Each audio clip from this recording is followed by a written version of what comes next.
Армысыздар, барша қазақстандықтар және фейсбук парақшасындағы достарым, ауылдастарым, әріптестерім, менімен пікірлес, менің сөзімді естігісі келетін, маған көптеген сұрақ қойып жүрген қандастарым.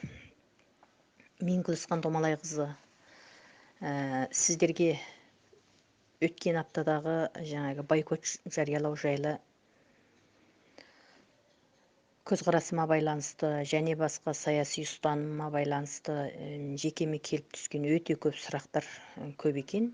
Біразына фейсбукта жауап жазғандай болдым, бірақ барлығына бірден ол жерде пост жазып отырудан гөрі осы лекция жеңілдеу болды маған. Сондықтан қойған біраз сұрақтарыңызға ортақ осы WhatsApp желісінде жауап беріп кетсем. Бұндағы маған бірінші қойылған сұрақ, сіз Тоқаевты қолдаймын деп сіз бойкоттан неге бас тарттыңыз дейді. Мен бойкоттан неге бас тартқаным жайлы айтқам. Өйткені бойкоттан бас тартқан себебім, әуелде біз бойкотты жариялау себебіміздің өзі Тоқаевты Нұрсұлтан Назарбаев тағайындағандықтан, тағы да Нұрсұлтан Назарбаевтың билігін жалғастырады, сондықтан бойкот жариялаймыз деп дегенбіз. Ал шетелдік халықаралық деңгейдегі саяси сауаты бар ағаларыммен осы жайлы сұрақтар жүргізіп, біраз кеңестер алғанымда, бойкотке біздің қазіргі жағдайымыз келмейді екен. Себебі бойкот жариялау үшін алдыңғы лекциямда да айтқам, біріншіден бір қоғамдық орынға тіркелу керек екен. Бойкот жариялаған адамдардың саны сайлауға қатысқысы келетін адамдардың санынан көп болу керек екен. Болмаса халық 2 күн 3 күн деп жаңағы сайлам өткізбейміз, біз бойкот жариялаймыз деп көшеге шығу керек екен. Ал оның барлығы біздің жүйеде мүмкін емес болғандықтан бойкоттен бас тарттық. Енді бойкоттен бас тартып, мен апасына өкпелеген бала құсап, атасына өкпелеген бала құсап, мен бойкот жариялағам, енді ешкімнің сайламайым деп отырғаннан көрі, бұл сайлам бәріміздің тағдырымызға, ұрпағымызға тіке қатысты болғандықтан сайламға қатысу керек. Өйткені бізде сайлам өтеді екен. Сен бойкот деп өз алдың отыра бергенде сайлам өтеді екен. Енді кімді сайлаймыз? Өйткені біздің билігіміздің қазіргі жасап қойған заңы осы сайламға қатысатын 6-7 адамның біреуін ғана таңдау керек. Басқа ешқандай заңның барлығын бұрып апарып, содан басқа адам таңдай алмайтын қылғасың. Тасмағамбетовті қатыстырмай қойған кандидаттыққа. Әйтпесе Тасмағамбетовке дауыс берсек деп ойлағанбыз. Ал енді осының ішінде қарап отырсаң, Тоқаевқа сенуге болады. Неге? 30 жылға жоқ билікте жүріп, ешқандай басқалар секілді қомағайлықпен, ашкөздікпен байлыққа ұрынбаған, жинаса жинап алар еді, мүмкіндігі болған. Ал саяси сахнада, саяси ареналарда өзінің орнын қалыптастырған, саяси сауаты өте жоғары, шетелдерде барлық жерде беделді, былайша айтқан кезде мықты саясаткер. Демек, Назарбаевта осы үшін, жаңағы ақша үшін ардан тайып кетпейтін адам екендігіне қызыққан болуы мүмкін. Оның үстіне Тоқаевтың билікке келгеннен кейін жаңағы бірнеше реткі журналистерге берген сұхбатында мен Қазақстанда әділетті қоғам орнатамын дейді. Неге орнатпасқа? Неге сенбеске? Сондықтан әйтеу мен өзім түйсігім осы кандидаттардың ішінде Тоқаевқа сенуге болады деп ойладым. Әрине, бұл жердегі бұрында айтылып кеткен тағы да, өйткені бұл биліктің артық тұтқасын Назарбаев ұстап отыр, бәрібір Назарбаевтың жолымен жүреді дейді. Ал Назарбаевтың жолымен жүрмейді деп кімді айта аласың? Сен Әміржан Қосановты сайласаң да, бәрібір арт жағында отырғызып жүргізеді. Әміржан Қосанов қазіргі кезде Аятжан Ахметбек секілді, Омарәлі секілділердің айналасында жүрген Қосанов Назарбайдың жүйесін шағалатты, мықты Тоқаев шаға алмай қалады дейсіздер ма? Демек, билікке барғаннан кейін ол Әміржан мен Тоқаевты салыстырудың өзі де күлкілі да. Сондықтан Тоқаевқа сенуге болады. Демек, өзінің уағдасында тұра алатын адам. Әлгі айтады ғой, ұл болып жарытпағандар ұлтына қызмет етпейді дейді. Бірінші, ұл болып өзінің арына, өзінің ұжданына қиянат етпей келген Тоқаев енді уағдасына қиянат етпейді деп мен өз басым сенемін. Содан кейін тағы да сіз Нұр Отандасыз ба, Нұр Отан қойған кандидат қой деп айтыпты. Мен Нұр Отанда емеспін, мен ауыл партиясының кандидатымын. Егер мен бастығыма ұнағым келсе, келесі жолы ауыл партиясы мені бір құрметті атаққа ұсынсын деп басқа әріптестеріме, қызметтестеріме жақсы көрінгім келсе, мен ауыл партиясына дауыс берер едім. Бірақ мені ештеңке қызықтырмайды. Маған атақ абырой, маған жақсы көріну ештеңке керек емес.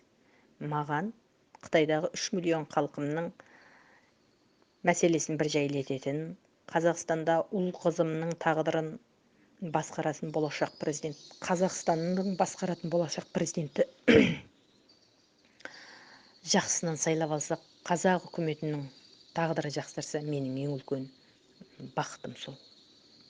Ал ауыл партиясында төрағасы Әли Бектаев мырза, ол кісінің өз басы өте жақсы адам. Мен ол кісіге бұл сайламға мен ауыл партиясына дауыс бермей-ақ та, мен ауыл партиясының кандидаты ретінде менің бүкіл жұмыстарыма қолдау көрсететін, талай іс-шараларыма демеуші болған ол кісі өте құрметті адам. Сондықтан мен өзім ауыл партиясын қалап оған кандидат болған себебім де ауыл партиясындағы адамдардың барлығы да жақсы адамдар екендігін, барлығы да халық үшін жұмыс істейтіндігін білем.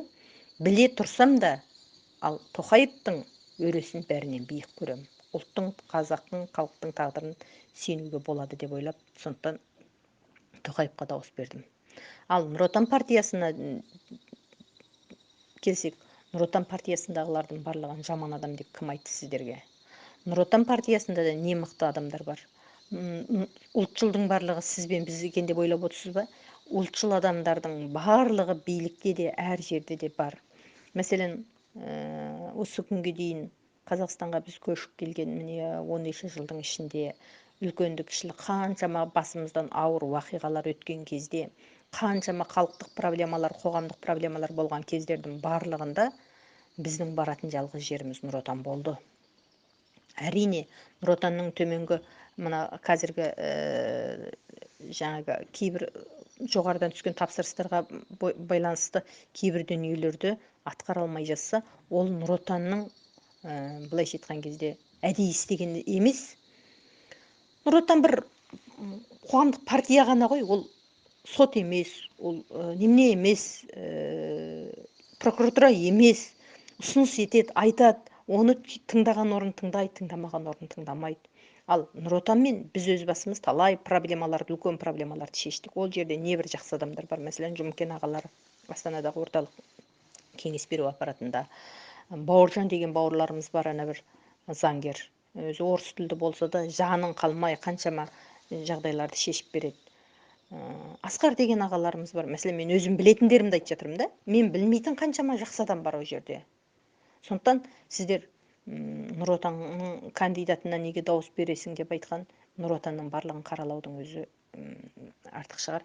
Ал Назарбаевқа келетін болсақ, сен алдында Назарбаевты жаңағы 3 миллион халықтың көз жасын қалдың деп айтып едің, енді неге Нұр Отанға бересің дейді.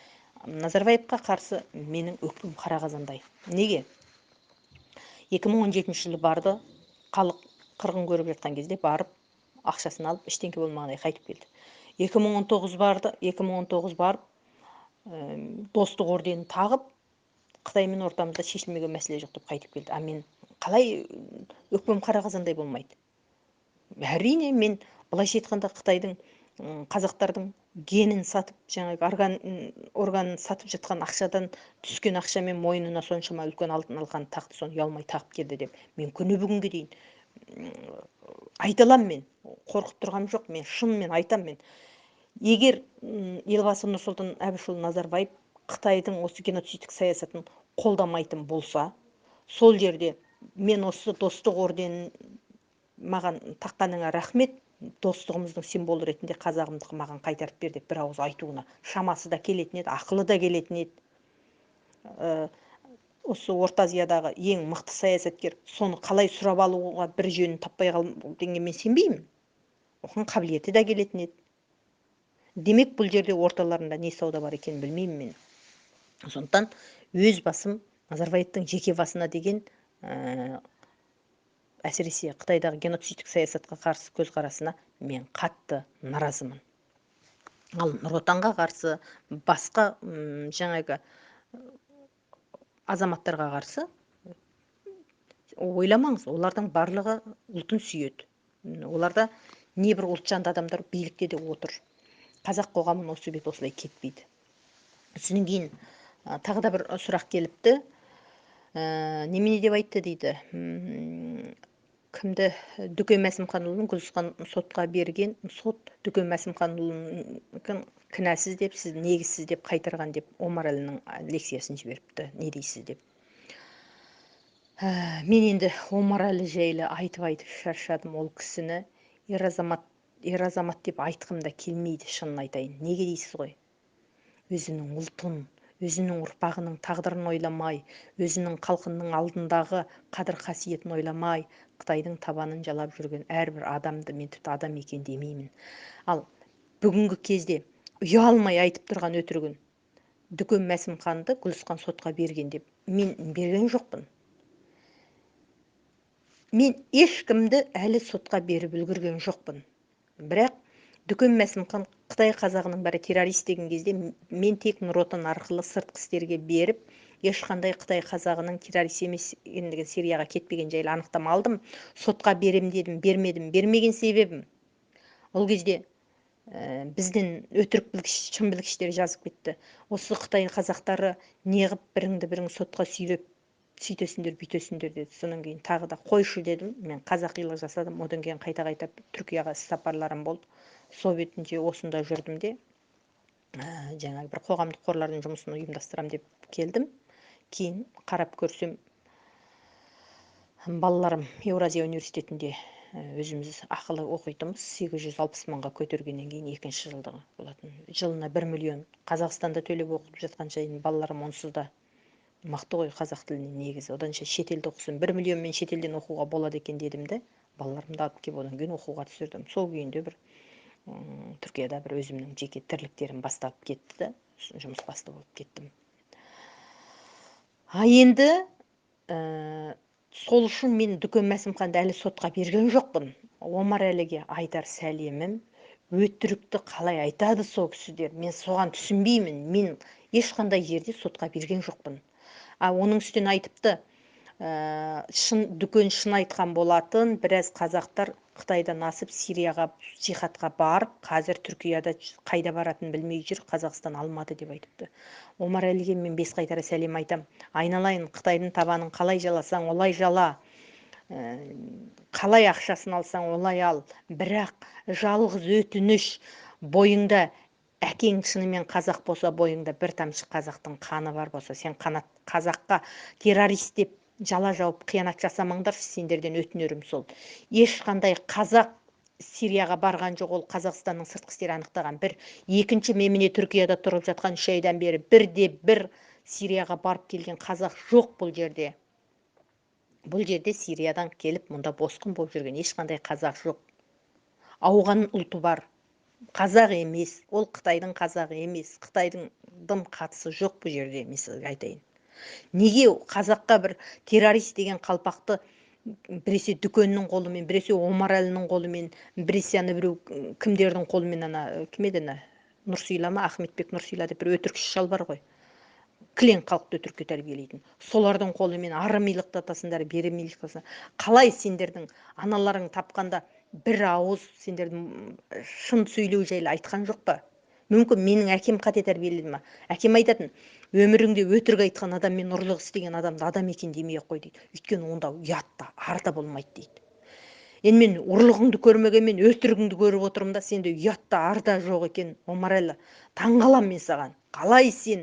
Қалай сен арың барып өзіңнің ұлтыңа өзің өтірік айтып тұрып жала жабасың сен? Қай қазақ Сирияға барды, айтшы маған. Мен айтайын, Дүкен Мәсімхан екеуіңе бір сот болатыны хақ. Ол сотты мен ашқызам. Бүгін болмаса да, ертең болмаса да, әрине балаларым қазір оқу жасында болғандықтан сол балалардың оқу мәселесімен қайта-қайта сыртта жүрмін, үлгермей жатырмын. Бірақ сендерге бір сот сөзсіз ашқызам. Сен ойлама, айтыпсыз ғой, Қазақстан кімді, Дүкен Мәсімханды қолдайды, оның еңбегі бар деп. Қазақстан Дүкен Мәсімханды қолдаса, Еуразия университеті Дүкен Мәсімханды кетіре ме жұмыстан? Демек, мен сізге айтайын, Қазақстанында Нұрсұлтан Әбішұлы Қытайдың саясатын қолдаса қолдап атқан шығар, бүткіл қазақ қолдайды деп айта алмаймын. Өйткені кешегі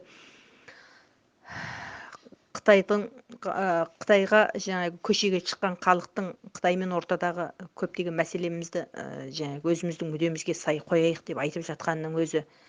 Сен сатылсаң сатыларсың, бәрі сатылмайды.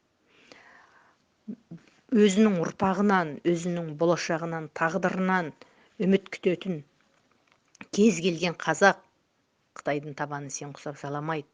Әрине бар шығар, билікте жұмыс басында отырған соң саясатқа байланысты, я Қытайдікі дұрыс деп айтып жатқандар бар шығар.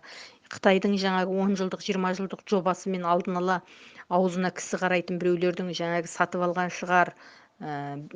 Біреуі Қытаймен бизнесі болғандықтан үндей алмай, айта алмай отырған шығар. Бірақ шын мәнінде Қытайдың бүгінгі қазаққа жасап жатқан мынандай қасіретті геноцидтін көріп тұрған әрбір қазақ өзінің ұлым, қызым тән жазасына ұшырап Қытайдың қолымен қырғындалмасын дейтін әрбір қазақ Қытайға деген өзінің ішіндегі жаңағы есебі бар. Дүкенге де саған да бір сот болары анық. Өзіңіздеріңіз де білесіздер, жуырдағына президент аппаратындағы бір Қытай танушы орыс Қытайға тыңшылық жасаған деп ұсталды. Ал бұл Қытай шпиондарының ұсталуының басы ғана. Қытай шпиондары әлі ұсталады. Осы секілді қазаққа жала жапқан, жалған немене берген адамдардың барлығының аудио жазбаларын кез келген адам сақтай жүріңдер. Ертең қазақ қоғамында бір үлкен сот болатыны анық. Содан кейін тағы бір сұрақ келіпті. Атажұрт оралмандар мен месінде халықтарды бөліп жатыр деп айтады дейді. Мен айтар едім, мен өзім атажұрттың еріктілер қоғамынан емеспін, атажұртпен дым қатысым жоқ. Тек атажұртты сырттай қолдаймын. Себеп, мен өзімнің айырым қоғамдық қорым бар. Атажұрт өз алдына жұмыс жасап жатқан еріктілер қоғамдағы. Қытайда туысы зорлық көрген, қорлық көрген. Ал атажұртпен біздің тілектес болатын бір себебіміз, біздің де Қытайда туыстарымыз 3 жыл болды, бір телефон ала алмай отырмыз. Біздің де 12-де бір гүл ашылмаған інілерімізді Қытайда Арайбек Салықұлы деп еш себепсіз өтіріктен ұстап кетті. Көріп отырмыз. Небір Қытайдағы 20 мен 45 жасындағы азаматтардың барлығын шырылдатып әкеп жатыр. Біз сол үшін атажұртқа тілекші ғанамыз. Ал біздің әрбір сөзіміз атажұрттың жеке мүддесіне уәкілдік етпейді. Ал атажұртты қолдайтындар кімдер десек, мен секілді шындықты айтатын, мен секілді өзінің баласынан, ұлынан, қызынан, тағдырынан алаңдайтын, Қытайдың мына зұлымдығын көре тұрып, бір ауыз қарсы сөз айтуға дәті ұжданы жететін барлық қазақтар атажұртты қолдайды. Ал атажұртқа қарсы шығып жүргендер кімдер десең, атажұртқа қарсы шығып жүргендер біраз рушылдық аурумен ауырып жүрген Қытайдан келгендер бар. Олар жергілікті қазақтар емес. Бір топ Қытайдан келген рушылдық аурумен ауыратындар бар. Мені Алтай деп айтты, Керей деп айтты, Найман деп айтты деп ауыратындар бар. Солар өшесіп жүр, атажұртпен Сергіжанмен өшесіп жүргендер. Одан кейін бір топ жаңағы Қытайдан жаңағы алдын ала жұмсақ күшіне уәде беріп алған, Қытайға тамырын ұстатып алған, бірден келсе, ана жерден Қытай әкесі қоқаңдайды, сенің сырыңды ашам, Қазақстан азаматысың, маған берген мына уәдең бар, сені Қазақстан соты сөйтіп жүреді, мен мына жақтан бүйтіп жүрем деп қорқыта, сол үшін ғана қарсы шығады. Енді арнаулы тапсырмамен отырған біраз кісілер бар, солар ғана атажұртқа қарсы шығады. Ал басқа жергілікті халық бол, оралман халық бол, барлығы әділетті сүйетін барлық адам атажұртты қолдайды. Мен соған сенем. Ол жерде ешкімді бөліп жатқан жоқ. Ал Ахметбек Нұрсиланы айтса, Ахметбек Нұрсила жайлы мен не айтарымды да білмеймін да. Ахметбек Нұрсиланың лекциясында болдым мен өзім. Мен ең масқара бір жерін айтайыншы. Жасы 60-тан асқан шал адам өтірік айт деп баласын, халықты өтірік айт деп тәрбиелей ма? Бүйтіп айтады. Сен көк тиын ақша жоқ болса да бизнес жаса дейді. Қалай жасаймын дейсің? Сонда айтады.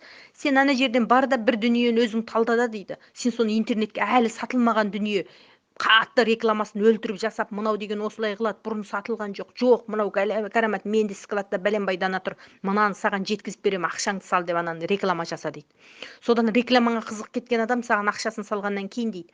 Енді менде ол зат жоқ қой десең айтады. Оны ана Қытайдан бәлен жерден алғызасын дейді. Ол ортада иесі ренжиді ғой десе, складтағы дүнием біткетті, енді анау келгенше тұра тұр деп айтасың. Сол ортада ана затты әкелесің. Болмаса сол ақшамен айландырып аласың дейді да.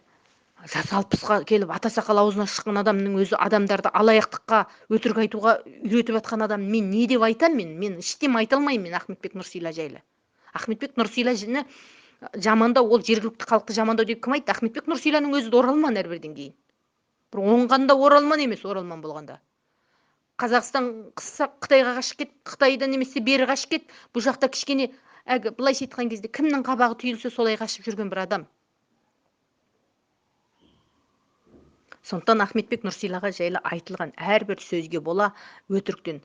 Мына жерде қытайшылдар қазір бір сайқалдық, қатты бір Қытайдың сайқалдығы бар да, бетбақтық сайқалдығы. Біреудің бір кінәсін айтсаң, егер ол жаңағы жергілікті халық болып қалса, сол жайлы айтқан пікірің, оралмандар жергілікті халықпен қарсы шықты деп айтады. Айналайын, кім айтты саған? Ана сатқын болып жүрген Омарәлі жергілікті ма? Ата жұрт қарсы шығып жатқан Омарәлі жергілікті халық па? Оралман ғой. Қытайны сатып жүрген. Дүкен Мәсімхан, ол да оралман ғой.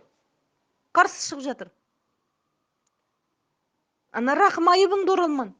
Кімің оралман емес? Осында жүрген Қытайдың жұмсақ күшін қалыптастырып жүргеніңнің бәрі оралмансыңдар ғой. Әрине, сендер барып жүгіріп жүріп, жаңағы Қытайдың зинақорлық, парақорлық, апиынқорлық ата кәсібі ғой. Бәр жерді сатып аламыз. Сөйтіп жүріп, ана жерді, мына жердің көмекейін алып жүргендерге Қытайды мақтатып отырсыңдар. Кеңірдегінен бергізіп жіберіп мақтатып отырсыңдар. Бірақ оның бәрінің ертең есебі болады. Бүгін ана Қытай танушының, орыстың Қытай тыңшысы деп ұсталуы, ол басы, ертең сендерге де сот болады айналайын. Ойламаңдар. Қазақстандағы жасап жатқан қазақты менсінбеушілік, оларды көзгілмеушілік, сенің мына айтып отырған өтірігің, арандатуың, Қытайдың біздің ұлы көршіміз деп осы жаққа келіп Қытайды дәріптеуің өзі Қазақстан қоғамына жасап жатқан қиянатың. Ал бұл қиянатың үшін сенен қазақтың ұл қызы бар ертең есеп алатын. Сені сотқа беретін ұл қызы бар ертең. Ойлап қалма. Кеше батыс өңірге барғанда президент Қасым Жомарт Тоқаев мұнайлы алқапта жүргендер қазақтар неге кедей дейді?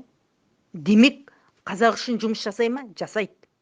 Одан кейін айтады, әкімдер халықтың ең көп сұрақтары неге болады? Тыңдаңдар дейді да, оған қараңдар дейді. Елеусіз қалмасын дейді. Ал бүгінгі күнде халықтың ең көп сұрағы Қытайдың жұмсақ күші, арандатушылығы неге күшейді? Ертең осыған сөзсіз тоқталады, сөзсіз жауап береді. Ол бәрі мына ойламаңдар, мәжін көрмеңдер, халықты мәжін көрмеңдер, қазақты мәжін көрмеңдер. Қытайға табынған шығарсың, бірақ қазақты мәжін көрмеңдер, мен сендерге айтам. Өтірік айтпаңдар, өтіріктің бәрінің есебі бар. Серікжан 10 жылға сотталады деп айтты дейді. Кім айтты Серікжан 10 жылға сотталады деп? Сотталмайды Серікжан. Шығады бұйырса келесі сотта. Мүмкін бұның өзі бір жақсылық шығар. Әр немененің артында бір жақсылық болады дейді. Серікжанның сол жерде отырғанның арқасында қаншама істің беті оңға қарап жатыр қазір, қарап отырсаң. Германия үкіметі осы Серікжанның түрмеге кіргенінің арқасында ғана Қазақстандағы адам құқықтарының тапталып жатқандығын ерекше ескертіп тұрып, Қазақстанда жаңағы құқық мүддесі тапталатын мемлекеттер қатарына тіркеді. Бұл деген сөз жаңағы Қытай қазағының мәселесін Еуроодақтар, шетелдер басты күн тәртіпке қойды деген сөз. Қытайдың өзінде күнне жарылыс болып жатыр. Экономикасы күн сайын құлдырап бара жатыр. Ал Қытай өзінің ішкі мәселесімен халықарадағы сауда соғысынан күнде күйреп бара жатыр. Ертең қытайшылдар сені қорғамайды. Мен сендерге айтайын, Қытай сені қорғамайды. Қасым-Жомарт Тоқаев Қазақстанға әділетті қоғам орнатқан күні сені Қытайда қорғамайды, Назарбайда қорғамайды. Осы халықтың алдында жеті ұрпағыңмен дейін, жаңа ғана Алматының бәленбай жеріне салдырып жатқан ана сарайларың, бәленбай жинап алған ақшаларың Қытайдың, ол сенің ойлап қалма. Ол арамдықпен жиған ақшаң не ұлыңа бұйырмайды, не қызыңа бұйырмайды. Өзіңнің басыңа сор болады ертең. Ең кемінде өтірік айтпай, шын сөйлеш, алатын ақшаңды жайың ал. Қазақстанда әділетті қоғам Қасым-Жомарт Тоқаев орнатады екен. Барлығымыз қолдаймыз. Және әділетті қоғам орнау барысындағы бірінші болып жазаланатындар қазақты қорлап, қазаққа жалған жала жауып, Қытайдың мүддесін қорғап, Қытайды алпауыт ел қылып көрсетіп, өзі Қытайға табынған сонша қалған адамдарды Қытайдан қорқуға, Қытайдың ымырасына көнуге үгіттеп жүрген қытайшылдар, сендерге ертең үлкен сот болатыны сөзсіз.